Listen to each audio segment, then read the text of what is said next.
is Trump? And one person said, siding more with the criminal and not the victims. And that's really what the GOP has been about with Donald Trump. But what's your reaction to what we're seeing now and the pressure to release all the files? Listen, I welcome the pressure, but criminals tend to side with criminals, not with the victims. Criminals are the ones who create victims.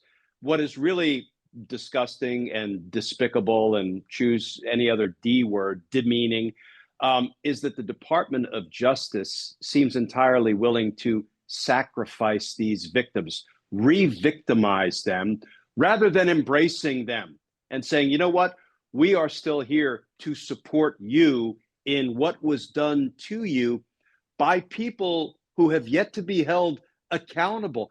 There were 1,000 women, reportedly, maybe more, who were sex trafficked by Epstein and Ghislaine Maxwell.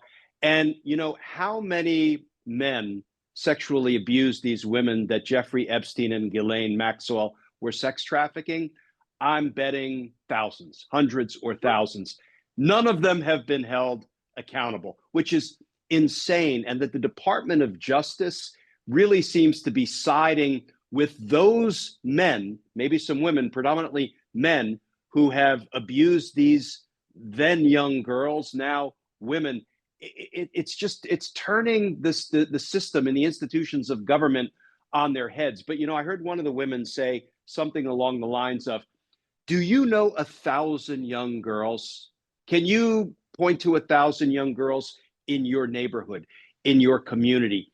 If you could, imagine that entire batch of girls being sexually trafficked. I mean, the scale of those crimes is almost unfathomable, Dean. And there's evidence in those files that could be used to productively pursue, using the rule of law, others who committed crimes against these girls.